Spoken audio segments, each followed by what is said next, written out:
পারস্য উপসাগরের জলসীমা এখন বারুদের গন্ধে ভারী হয়ে উঠছে।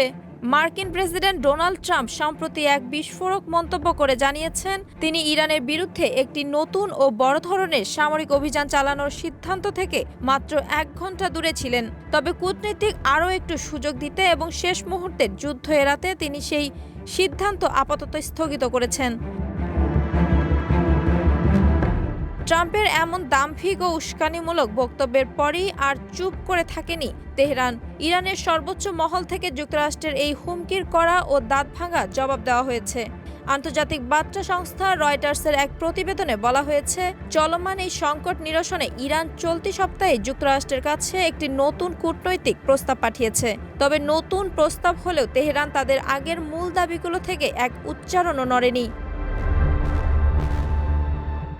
ইরানের দেওয়া শর্তগুলোর মধ্যে অন্যতম প্রধান হল বিশ্বের সবচেয়ে গুরুত্বপূর্ণ জ্বালানি রুট হরমুজ প্রণালীর ওপর ইরানের একক নিয়ন্ত্রণ মেনে নেওয়া, বিগত দিনের নিষেধাজ্ঞার কারণে হওয়া অর্থনৈতিক যুদ্ধের ক্ষতিপূরণ দেওয়া, সব ধরনের মার্কিন নিষেধাজ্ঞা অবিলম্বে প্রত্যাহার করা, আন্তর্জাতিক ব্যাংকে জব্দ থাকা ইরানের সব সম্পদ ফিরিয়ে দেওয়া এবং সর্বোপরি মধ্যপ্রাচ্যের অঞ্চল থেকে সমস্ত মার্কিন সেনা প্রত্যাহার করে নেওয়া।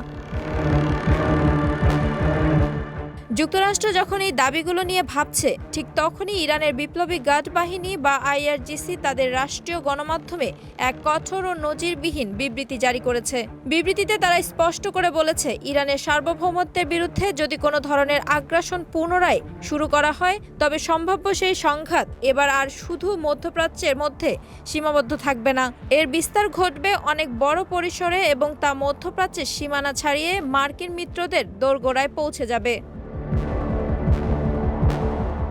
এর আগেও ইরান একাধিকবার সতর্ক করে বলেছিল যে তাদের ওপর নতুন করে কোনো আকাশপথ বা স্থলপথে হামলা হলে মধ্যপ্রাচ্যে থাকা সমস্ত মার্কিন সামরিক ঘাঁটিগুলোকে মুহূর্তের মধ্যে ধূলিসাৎ করে দেওয়া হবে। ওয়াশিংটন এবং তেহরানের এই অনড় ও পাল্টাপাল্টি অবস্থানের কারণে ইতিমধ্যে আন্তর্জাতিক তেলের বাজারে বড় ধরনের অস্থিরতা তৈরি হয়েছে। হরমুজ প্রণালী বন্ধ বা সংঘাতের আশঙ্কায় অপরিশোধিত জ্বালানি তেলের দাম হু হু করে বাড়ছে, যার প্রভাব খুব দ্রুতই পড়তে যাচ্ছে বাংলাদেশ সহ সারা বিশ্বের জ্বালানি ও পরিবহন খাতে।